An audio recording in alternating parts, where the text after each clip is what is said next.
Hi my dear friends sisters and brothers, நம்ம இந்த சேனலில் 3K சப்ஸ்கிரைபர்ஸை ரீச் பண்ணியிருக்கோம். Subscribers, viewers, YouTubers, like and comment பண்ணுற, டைரெக்டாக இன்டைரக்டாக சப்போர்ட் பண்ணுற எல்லாருக்கும் ரொம்ப ரொம்ப தேங்க்ஸ். உங்கள் பொண்ணான நேரத்தை ஒதுக்கி எங்களுடைய வீடியோஸ் பார்த்து நீங்கள் கொடுக்குற உங்கள் அன்புக்கும் ஆதரவுக்கும் மிக்க நன்றி. சேனல் எப்போ ஸ்டார்ட் ஆச்சுனே தெரியாது, ஆனால் நான் இந்த நியூ இயர்ல இருந்து தான் வீடியோஸே போட ஆரம்பித்தேன். அப்போ இருந்து இப்போ வரைக்கும் உங்களோட அன்புக்கும் ஆதரவுக்கும் மிக்க நன்றி. ரேகா சிவா எங்களோட லவ் ஸ்டோரி ஸ்டார்ட் பண்ணும்போது ஆரம்பத்தில் நிறைய கேரக்டர்ஸோ இல்லை நிறைய சீன்ஸோ இருக்கவே இருக்காது. ஒவ்வொரு கேரக்டருக்குள்ளேயும் போய் அவங்களோட ஃபீலிங்ஸை எமோஷன்ஸை கரெக்டாக ப்ளே பண்ணால் மட்டும்தான் கொஞ்சமாவது ஸ்டோரி இன்ட்ரெஸ்டாக கொண்டு போக முடியும். எல்லாரும் சீக்கிரமா ரேகா சிவாவை சேர்த்து வைங்க, ரேவதி விக்னஸை சேர்த்து வைங்க, பூமாரிக்கு ஜோடி கொண்டு வாங்கன்னு சொல்றீங்க. இதெல்லாம் கமெண்ட்ஸ்ல படிக்கும்போது ரொம்ப ஹாப்பியா இருக்கு. ஆனால் நீங்கள் சொல்கிற மாதிரி 2-3 எபிசோட்லேயே ஒரு ஸ்டோரியை அவ்வளோ சீக்கிரமாக முடிக்க முடியாது. நம்ம ஒருத்தங்க ஸ்டோரியை சீக்கிரமாக கம்ப்ளீட் பண்ணும்போது அவங்களோட உண்மையான பெயினோ எமோஷன்ஸோ ஃபீலிங்ஸோ கேரக்டரில் கொண்டு வர முடியாது. இவ்வளோ எபிசோட்ஸ் வந்துமே ஒவ்வொரு கேரக்டருக்குள்ளேயும் அவங்கள நம்ம உள்வாங்கி கரெக்டாக அவங்களோட ஃபீலிங்ஸ் அண்ட் எமோஷன்ஸை நான் வெளிப்படுத்துறேனா அப்படிங்கிறதுல எனக்கு டவுட் இருக்குது. இந்த சேனலுக்கு தொடர்ந்து உங்க அண்மையும் ஆதரவையும் கொடுத்துட்டு வாங்க. Thank you for your everything. அண்ணே, அவர் இன்னும் வரலையா? வாக்கிங் போய் ரொம்ப நேரம் ஆச்சு, வந்துருவான்னு நினைக்கிறேன். ஏன்டா என்னாச்சு? இல்லை அண்ணா, அது நான் வந்துட்டேன். என்ன சொல்லு? உங்கள் பொண்ணு. நம்ம பொண்ணு இன்னும் எந்திரிக்கலையா? எப்போ பார்த்தாலும் அவளை வச்சு ஏதாவது பஞ்சாயத்து பண்ணுறது தான் உன் வேலை. நீ போய் உன் வேலையை பாரு, அவள் எந்திரிச்சு வருவா. அதெல்லாம் இல்லை, அவள் எந்திரிக்கவே மாட்டா. காலங்காத்தாலையும் உனக்கு கிளம்பிடுச்சா? என்ன உளறிட்டு இருக்க? நான் ஒன்றும் வளரல. உங்கள் பொண்ணு கை நரம்ப கட் பண்ணிட்டு படுத்து கிடக்குறா, வந்து பாருங்க. என்ன சத்தியா சொல்ற? அதை வந்தோடனே சொல்ல வேண்டியதானா? அதுக்கு இவ்வளோ நேரமா? என் பொண்ணு, என் தங்கம். சிவா, டாக்டருக்கு கால் பண்ணேன். பண்றேன். யார் ரேவதி இப்படி எல்லாம் பண்ண? நாம 2 பேரும் சேர்ந்து தெளிவா பேசி அதுக்கப்புறம் தானே இந்த முடிவுக்கு வந்தோம். சூடான காஃபி கூட குடிக்க மாட்டேன், டீல எரிஞ்சு போய் வந்த. இப்ப என்னடானா கை நரம்ப அறுத்திருக்க. எப்படி உன்னால இப்படி எல்லாம் செய்ய முடியுது? யோசிக்கவே மாட்டியா? எப்படித்தான் நீ வழி தாங்குறியோ? நீ பண்றதெல்லாம் பார்த்தா என்னாலதான் தாங்கிக்க முடியல. என் நண்பே, எந்த நாருயிரே, நீ இல்லாத வாழ்வும் வெறுமையடி. உன் கார் குழலும் அந்த மலை துளியும் என்னை தழுவிடும் போது உந்தன் ஞாபகமே. விழி மூடினால் நீயும் வருகிறாய், விழி திறக்கையில் ஏனோ மறைகிறாய். பிரிவினால் நம்மை அறிகிறோம், அறிவதால் பின்பு இணைகிறோம். ஒரு கால நேர பிரிவையும் இங்கே ஒரு யுகமாகவே கழிக்கின்றேன். என் கண்களில் வழியும் நீர் துளியில் ஓர் துளி துளியாய் உன்னை காண்கிறேன். நீ இல்லை என்றால் நானும் இல்லை, இங்கே என் சுவாசமும் நீதானே. எதுக்கு உனக்கு இந்த தேவையில்லாத வேலை? உன் அப்பா இங்கெல்லாம் அமைதியாக இருப்பார். வீட்டுக்கு வந்தால் தானே தெரியும் நீ பண்ணுறதுக்கெல்லாம் நான் தான் பாடாப்பட போகிறேன்.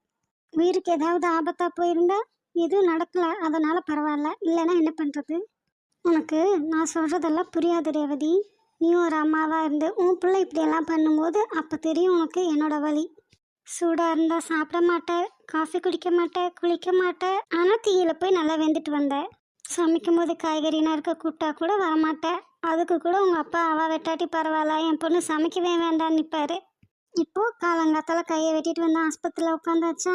சந்தோஷமா உனக்கு? நான் உன்னை வீட்டில் வந்து கண்டமேனிக்கு பேசுவேன்னு இப்போ நீ இவ்வளோ பேசிட்டு இருக்க இல்லை? ஆமாம், எனக்கு ஆசை பாருங்க. எல்லாம் நம்ம கொடுக்குற செல்லம் தான் இவளுக்கு. நினச்சது எல்லாமே மடியில் உட்காந்துக்கணும், பொறுமையே கிடையாது. இப்போ உனக்கு என்னதான் பிரச்சனை? கொஞ்சம் தான் வாயை மூடு. அதை அவகிட்ட கேளுங்க. இவளுக்கு என்னதான் பிரச்சனை? கையை இப்போ கட் பண்ணிக்கிட்டானே.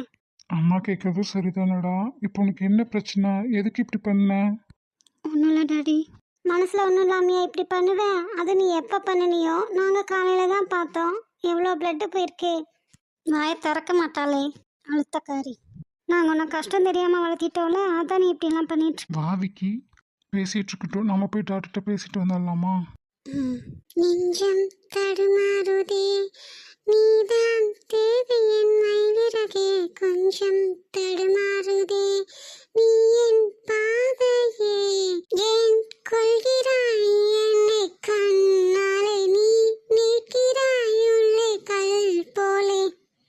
வந்த வேகத்துக்கு அடிச்சு கொள்ளுவான்னு நினைச்சேன், அமைதியா நிக்கிறான்.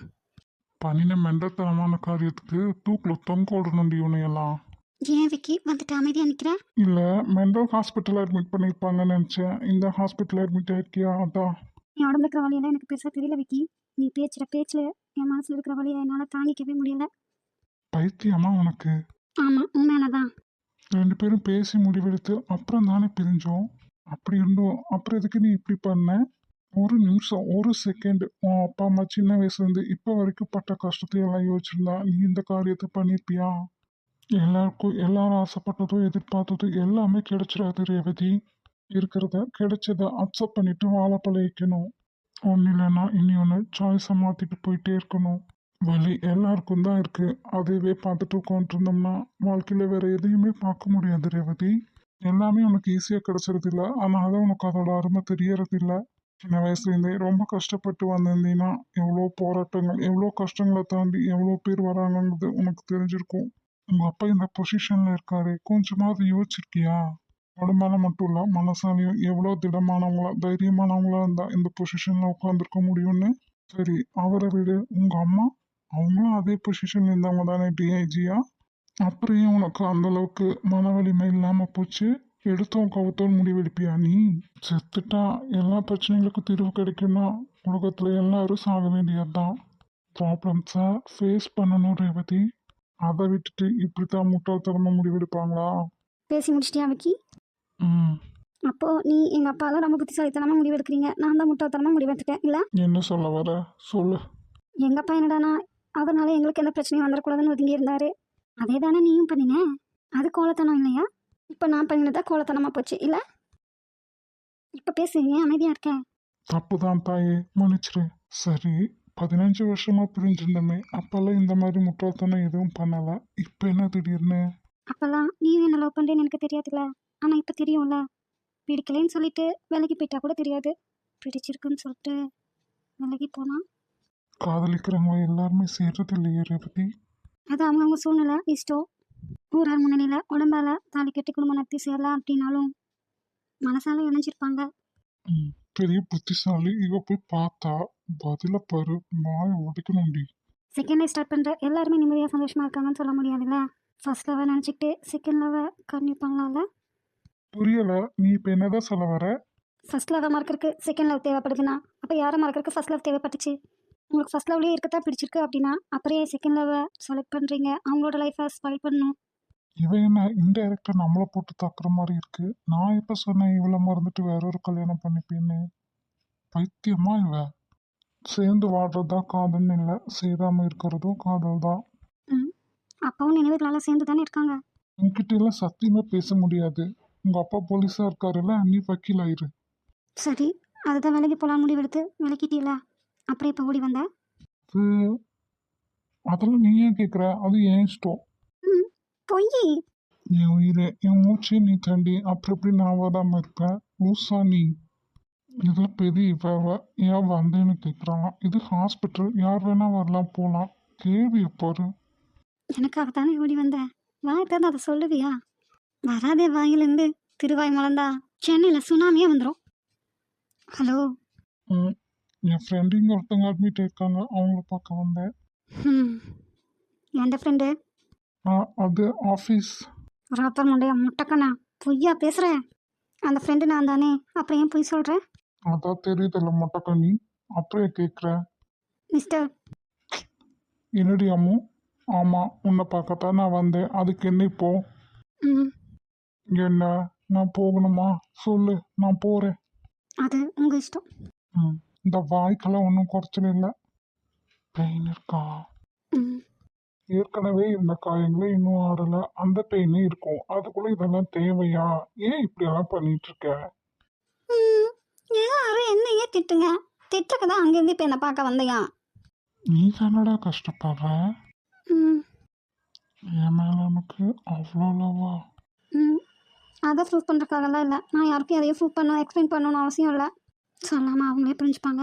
நீ என்னை தூக்கி போட்டுட்டில விக்கி, அதனால தான். விலகி ஒரு நாள் கூட ஆகலை, அதுக்குள்ளே இப்படி? இனி நீ விலகணும்னு நினைப்பேன், அதுக்கப்புறம் இருக்கு. ம், இனி செத்தாலும் விலக முடியாது. இதை விட்டாலும் இவங்க அப்பங்காரன் விட மாட்டான். விலகணுங்கிற பேரில் அப்படியே முகமூடி போட்டுக்கிட்டு நட்டிக்கிறது என்னமோ பாசமும் அக்கறையும் இல்லாத மாதிரி. என்ன? ஒன்றும் இல்லை.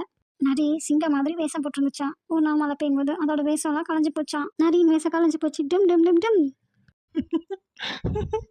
என்னை வச்சு காமெடி கிமெடி பண்ணலையே, ஓட்டுற மாதிரி இருக்கு.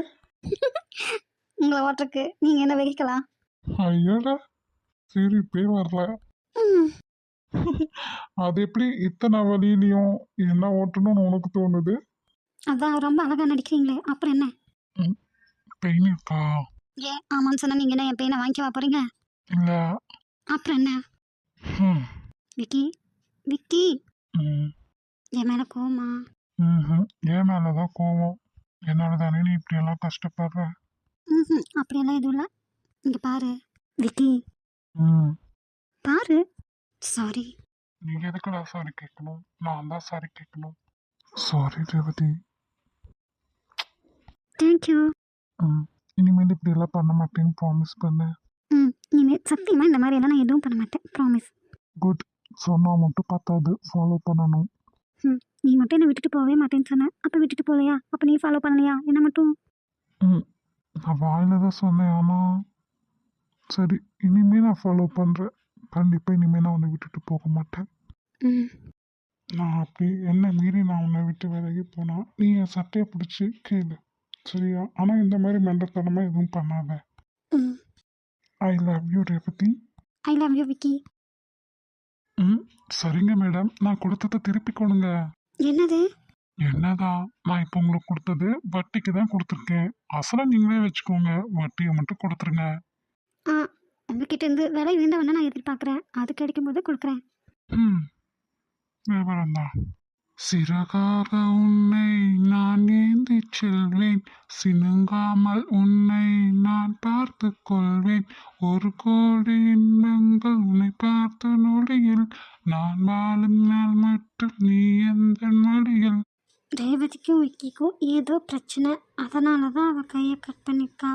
நல்ல வேலை இன்னைக்கு வீட்டில் எல்லாருமே இருந்தங்காட்டி பார்த்தோம். இல்லைன்னா என்னவா இருக்கும் அவங்க ரெண்டு பேத்துக்குள்ள? ஏதாவது மிஸ் அண்டர்ஸ்டாண்டிங்காக இருக்குமோ? ஹாஸ்பிட்டல்லே அப்படி கத்திக்கிட்டாங்க. குடோன்லேருந்து வந்ததுக்கப்புறம் விக்கி மூஞ்சியும் சரியில்லை, சரியாக பேசவும் இல்லை. ஏதோ இருக்குது. 15 வருஷம் வச்சு சேர்ந்து இப்படியா? சிவா, நீ என்னை இப்படியெல்லாம் பனிஷ் பண்ண மாட்டியே? அப்படியெல்லாம் பண்ணிடாத சிவா, சத்தியமாக என்னால் தாங்கிக்க முடியாது. அழுவதை விட்டுவிட்டேன், புலம்புவதை விட்டுவிட்டேன். ஆனால் நினைப்பதை மட்டும் நிறுத்த இயலவில்லை. அமைதியான சூழல்களில் அனுமதியின்றி சில நினைவுகள் என்னை ஆட்கொள்கின்றன. எப்போ சிவா நானும் நீயும் பார்ப்போம்? நீ எப்போ என்னை பட்டுன்னு கூப்பிடுவ? ஐ மிஸ் யூ பேபிமா. ஹலோ மேனேஜர், ஏன் இத்தனை தடவை கால் பண்ணிருக்கீங்க? என்ன விஷயம்? சார், சிவா சார் உங்களுக்கு கால் பண்ணலையா? அவங்களும் தான் நிறைய கால் பண்ணியிருக்காங்க. உங்ககிட்ட தான் பேசிட்டு அவர்கிட்ட பேசணும்னு இருக்கேன். சரி, அதை விடுங்க, என்ன விஷயம் சொல்லுங்க. சார், உங்க அப்பா தவறிட்டாரு. என்ன சொல்றீங்க? சீனிவாசன் சார் இறந்துட்டாரு. எப்போ? என்னாச்சு? ஏன் எனக்கு இன்ஃபார்ம் பண்ணல? சார், நான் இது 2-3 நாளைக்கு முன்னாடி இருந்தே நான் நிறைய தடவை உங்களுக்கு கால் பண்ணேன் சார். உங்கள் அப்பா கொஞ்சம் உடம்பு முடியாமல் இருந்தார். நீங்கள் ஃபோன் எடுக்கல அப்படிங்கிறதால சிவா சாருக்கு கூப்பிட்டு இன்ஃபார்ம் பண்ணேன். அவர் வந்து 2 days இருந்து பார்த்துக்கிட்டாருங்க சார். இருந்தாலும் சரியா அவர் ட்ரீட்மெண்ட் பார்க்கலையா? இல்லை சார், இல்லை, அப்படியெல்லாம் சொல்ல முடியாது. நல்லா தான் பார்த்துக்கிட்டாரு. நம்ம ஹாஸ்பிட்டலில் வச்சே தான் பார்த்தோம். அப்புறம் என்ன திடீர்னு? சார், அப்பாவுக்கும் வயசாச்சுலங்க சார், உடம்பு அந்த அளவுக்கு ஒத்துழைக்கல. அதான் கொல்லி வைக்கிறது, ஈமச்சடங்கு எல்லாமே சிவா சாரே பார்த்துக்கிட்டாருங்க சார். இப்போ அங்கே தான் இருக்காரா? அவர்கிட்ட ஃபோனை கொடுங்க. இல்லைங்க சார், இப்போ தான் ஏதோ அவசர வேலை இருக்குது சொல்லி கிளம்பிட்டாரு. சரி, நான் அவருக்கு கால் பண்ணி பேசிக்கிறேன். வேற என்ன? கம்பெனி, ஹாஸ்பிட்டல் எல்லாம் நீங்கள் முதலே கொஞ்சம் இன்ஃபார்ம் பண்ணியிருந்தா சிவாவை அங்கேயே இருக்க சொல்லி எல்லாத்தையும் நான் பார்த்துக்க சொல்லியிருப்பேன். ஆனால் இப்போ நான் கால் பண்ணினேன் சார். சரிங்க, ஒரு 2-3 months நீங்களே பார்த்துக்கோங்க. அதுக்கப்புறம் நானோ இல்லை சிவாவோ நிரந்தரமாக இங்கேயே வந்துடுறோம். சரிங்க சார், எவ்வளோ சீக்கிரம் வர முடியுமோ வாங்க. ஏன்னா நான் ஒரு ஆள் மேனேஜ் பண்ணுறது கஷ்டம். புரியுதுங்க, வரோம். சரிங்க சார், தேங்க்யூ. பெத்த அப்பனுக்கு கொல்லி வைக்க வக்கில்லாதவனா பாக்கியம் இல்லாதவனா போயிட்டேனே. நான்லாம் உயிரோட இருந்து என்ன பிரயோஜனம்? சிவா, சிவா, தேங்க்யூடா. இதுக்கு நான் என்ன உனக்கு கைமாறு செய்ய போறேன் எனக்கே தெரியல. ரேகா, என் பட்டுமா உன்னை பார்க்கறதுக்காக மட்டும்தான் பெங்களூர்லேருந்து இவ்வளோ அவசரமா நான் கிளம்பிட்டேன். உன்னை எவ்வளோ சீக்கிரம் முடியுமோ அவ்வளோ சீக்கிரம் கண்டுபிடிச்சு பெங்களூர்ல நடந்தது மட்டும் இல்லை, என் மனசுல இருக்கிற எல்லாத்தையும் உன்கிட்ட ஷேர் பண்ணிக்கணும். அந்த பொண்ணு நீ தானே? இன்னும் அவன் என் கண்ணுக்குள்ளேயே இருக்கா. அந்த பொண்ணு கண்டிப்பா நீயா தான் இருக்கணும். என் நம்பிக்கை வீண் போகக்கூடாது கடவுளே. அந்த பொண்ணை பார்த்தா கண்டிப்பா இந்த தடவையாவது பேரை கேட்கணும். கண்ணில் கனவாக நீ கலையாதடி மறையாமலே நீ நிற்பாயா. My darling Christie. என்ன இவ நம்ம வந்தது கூட கவனிக்காம அப்படி என்ன படிச்சிட்டு இருக்கா? Christy, Christy. என்னங்க? ம், வந்ததும் வெளியே போலாம் கிளம்பி இருன்னு சொன்னேன்ல. இப்ப என்ன இப்படி உட்காந்துட்டு அப்படி என்னத்தை தான் ஆர்வமா படிச்சுக்கிட்டு நான் வந்தது கூட பார்க்காம இருக்க? உங்க அண்ணி டைரி. அண்ணிதா டைரியா? யார்கிட்டயும் சொல்லிடாதீங்க. இன்னைக்கு நான் உங்க அண்ணிய ஹாஸ்பிட்டல்ல பார்த்தேன். பார்த்து பேசுனியா? வீட்டுக்கு வரேன்னு சொல்லிட்டாங்களா? ம்ஹும். அப்புறம் ஏன் என்னாச்சு? பேசணும்னு சொன்னீங்க. என்ன பேசணும்? இல்ல, உங்களுக்கு அண்ணாக்கு என்ன பிரச்சனைன்னு எனக்கு தெரியாது. அது எனக்கு தேவையும் இல்ல. அப்படி ஏதாவது இருந்தா தானே. ஆனா நம்ம 2 பேரும் ஒரே வீட்டுக்கு தான் மருமகளா வாழ வந்திருக்கோம். அப்படியே நீங்க வீட்டை விட்டு வெளியே வரணும். எதனால வீட்டுக்குள்ளேயே இருந்து சமாளிக்கலாமே. வீட்டை விட்டு வெளியே வரணும்னு அவசியம் இல்லையே. இது உங்க பர்சனல் லைஃப் தான். ஹஸ்பண்ட் லைஃப்குள்ள யாருமே தலையிடக்கூடாது தான். ஆனா அத்தை, சந்தோஷி, நீங்க உங்க 3 பேத்துக்குள்ள என்ன பிரச்சனை அதுவும் எனக்கு தெரியாது. அவங்களுக்காக நீங்க அண்ணாவை பனிஷ் பண்றது கொஞ்சமே எனக்கு இஷ்டம் இல்ல. டைமுக்கு பெட்டுக்கு எல்லாமே வந்துடுது. ரூமை விட்டு வெளியே வந்தாதானே ஏதாவது தெரியும். நான் உங்க மாமாவை பனிஷ் பண்ணலையே. உங்களுக்கே தெரியுது. ஹஸ்பண்ட் மட்டும் நல்லவராக இருந்தால் போதாதுங்க, அவரோட ஃபேமிலியும் நல்லவங்களா இருக்கணும். உங்களுக்கு இங்கே இருக்கிறவங்கள பற்றியெல்லாம் தெரிய வாய்ப்பே கிடையாது. ஏன்னா நீங்கள் கல்யாணம் ஆகி வந்து 6 மாதம்தான் ஆச்சு. நான் கல்யாணம் ஆகி வந்து 7 வருஷம் முடிய போகுது. எல்லாரும் ஆளுக்கு ஒரு முகமுடியை தான் போட்டுட்ருக்கோம். அவங்க எல்லாரும் உங்ககிட்ட ஒரு மாதிரி நடந்துக்கிறாங்க, என்கிட்ட ஒரு மாதிரி நடந்துக்கிறாங்க. எல்லாமே உங்களுக்கே தெரியும். நான் உங்க அளவுக்கு படிச்சவ இல்லதாங்க. நீங்க படிச்சு தெளிவானவங்க. ஆனா வாழ்க்கைக்கும் படிப்புக்கும் சம்மந்தம் இல்லைங்க. நீங்க படிக்கல, நான் படிச்சிருக்கேன். அதனால என்ன? மனுஷனா பிறந்த ஒவ்வொருத்தருக்கும் ஒரு தொழில் தேவை. மனுஷனை பண்பானவனா ஆக்கி அவனுக்குள்ள இருக்கிற திறமைகளை வெளிக்கொண்டு வரதுக்காக தான் படிப்பு. நீங்க தான் விவசாயம் பண்ணி பிஸ்னஸ் பண்றீங்களே. படிப்பு இல்லைனாலும் திறமை இருக்குல்ல, அதால முன்னுக்கு வந்துட்டீங்களா? அப்புறம் என்ன? இல்லைங்க. என் வீட்டுக்கார் பேசுற மாதிரியே நீங்களும் பேசாதீங்க. நான் படிக்கல அப்படின்னு ஒரு தாழ்வு மனப்பான்மையோடய நீங்க பேசுற மாதிரி இருக்கு. அது ஒரு விஷயமே இல்லை.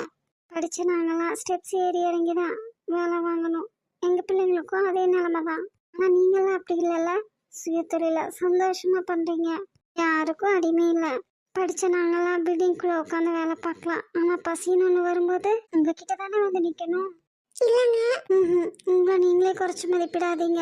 எல்லாருமே அவங்க திறமைகளை வெளிப்படுத்தி உழைக்க தயாரா இருந்தா மட்டுமே போதும். இவ்வளோ பெரிய உலகத்துல படிச்சவங்க விட படிக்காதவங்களும் நிறைய சாதிக்கிறாங்க. நீங்க நினைக்கிற மாதிரி படிச்சவங்கன்னா அவங்களுக்கு எல்லாமே தெரியும் அப்படின்னு அர்த்தம் கிடையாது. நான் 3 டிகிரி படிச்சிருக்கேனா, என்னோட டிபார்ட்மெண்ட் சைடில் நான் என்ன படிச்சிருக்கேனோ அதை பற்றியெல்லாம் எனக்கு தெரியும். அவ்வளவே தான். எல்லாருக்குமே எல்லாம் தெரியும்னு சொல்ல முடியாது. படித்தவங்களோ படிக்காதவங்களோ அவங்கவுங்க தொழிலில் அப்டேட்டட் நாலேஜ் இல்லை அப்படின்னா சைன் பண்ண முடியாது. இப்போல்லாம் படித்தவங்கள விட படிக்காதவங்க தாங்க நிறைய சம்பாதிக்கிறாங்க. உழைப்பு திறமையும் இருந்தால் மட்டுமே போதும். யாருக்கும் தாழ்ந்தவங்களும் இல்லை, யாருக்கும் உயர்ந்தவங்களும் இல்லை. அப்புறம் நீங்கள் நான் வீட்டுக்கு வரணும் அப்படிங்கிறதுக்காக தான் பேச வந்திருக்கீங்கன்னு எனக்கு தெரியும். இன்னைக்குன்னு இல்லை, எப்போவுமே என்னோட முடிவு இதுதான். நான் என்னைக்கும் அந்த வீட்டுக்கு வர மாட்டேன். ஏங்க, அண்ணாக்கு உங்களுக்கு ஏதாவது பிரச்சனையா? இல்லை இல்லைங்க, நான் எதையும் ஓப்பனாக பேசுகிற நிலைமையிலையும் இல்லை, பேசுகிற இடமும் இது இல்லை. நான் இன்டர்வியூக்கு வேற கிளம்பணும். சாரி. இங்கே பாருங்க, என் ஹஸ்பண்ட் சொல்லி எனக்கு சில விஷயங்கள் தெரியும். அப்பயும் சரி சந்தோஷம் சரி பண்ணின நிறைய விஷயங்கள் தப்பு தான். ஆனால் அண்ணா மேலே எந்த வித தப்பும் இல்லையே. அவங்களுக்கோசரம் உங்கள் வாழ்க்கையை நீங்கள் எங்கே வாழாமல் இருக்கணும்? உங்ககிட்ட என் குழந்தைனார் என்ன சொல்லியிருக்காரு அதையும் எனக்கு தெரியாது. ஆனால் ஒரு பொண்ணாக இருந்து நீங்களே யோசிங்க. வீட்டுக்கு வீடு வாசப்படி நின்னா பிரச்சனைகள் இருக்கிறது சகஜமே. ஆனா எல்லாரும் இருந்து யாரும் இல்லாத அனாதையா, எந்த வித சப்போர்ட்டும் இல்லாம மரியாதை இல்லாத இடத்துல டேஷா கூட நான் இருக்க விரும்பல. உங்களுக்கே தெரியும் அந்த வீட்டில் அவங்க என்ன மாதிரி கண்ணோட்டத்தில் என்னை பார்க்குறாங்க அப்படின்னு.